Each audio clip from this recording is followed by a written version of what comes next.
Այս տեսնում ենք տարածաշրջանը կրակների մեջ է, ծոցի երկրները ներքաշված են պատերազմի մեջ, Իրանը այլևս ուլտիմատում է ներկայացնում Միացյալ Նահանգներին, ասելով, որ պատերազմը կդադարեցնի բացառապես այն ժամանակ, երբ որ ինքը ցանկանա եւ բացառապես Իրանի նախապայմաններով։ Իսկ նախապայմանները հետևյալն են. Միացյալ Նահանգները պիտի փոխհատուցի այս ընթացքում պատերազմի այս օրերին Իրանի կրած կորուստները ամբողջությամբ եւ ամերիկյան հետքը պիտի դուրս գա Պարսից ծոցից։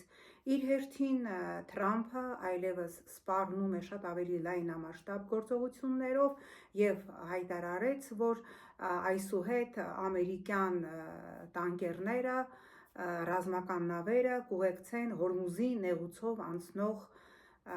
նավթատար տանկերներին։ Եվ թվում էր, թե այս կարևորագույն իրադարձությունները պիտի դառնան հայկական լրատվական հոսքերի, քաղաքական, փորձագիտական քննարկման շրջանակների թոփ թեման, բայց ինչպես եւ կանխատեսվում էր, բացում ենք մեր ամբողջ սոցիալական մեդիան, սոցիալական կայքերը, հարթակները, լրատվամիջոցները եւ բնականաբար հիմնական թեման top 1 նյուզը դա Նիկոլ Փաշինյանի լավաշն է, որ նա ուտում է իրենց ուրախ ավտոբուսում։ Երբ որ ես ասում եմ, որ Նիկոլ Փաշինյանը շարունակում է թելադրել օրակարգ եւ ինքը շարունակում է իրենով լցնել ամբողջ մեդիան, սոցիալական, լրատվական հարթակները, շատերը ասում են, դե այդպես չի, պարզապես ինչ որ անհեթեթ բաներ է անում, որոնք դառնում են քննարկման առարկա։ Ես նորից եմ կրկնում, անհեթեթ ում համար,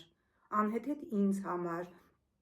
անհեթեթ հասարակության մի սեգմենտի համար, բայց արդյոք այն էլեկտորատի, այն սեգմենտի համար, որին ուղված է կուկուռուզը, պերաշկին, այսօր էլ սենց պրճոկվող լավաշը, դա անհեթեթ է։ Պնդում եմ ոչ, որովհետև այդ տեխնոլոգիաներով Նիկոլը հասարակության այն սեգմենտին, որին ամեն օր ուղված են իր այդ կարգի քայլերը, ասում է այն Մաուգլիի նման՝ մի ստաբոյ одной կրովի, ես քեզանից մեկն եմ, ես քո ծնածն եմ, ես եւ դու մեկ ենք։ Իսկ ինչ է անում այս ընթացքում Հականիկոլ Ճամբարը, այո, միանգամայն իրավացի եք, իր հնարավորությունների, իր ազդեցության տակ եղած բոլոր ռեսուրսներով, մեդիա, փորձագիտական եւ այլն, որովհետեւ տեսնում ենք սոցիալական ցանցերում բոլոր այսպես ասած ղժում են եւ ղժալով տարածում են այն, ինչը Նիկոլը ուզում է տարածվի թեկուս եւ վատ մեկնաբանություններով, նպաստում ենք նրան, որ այսօր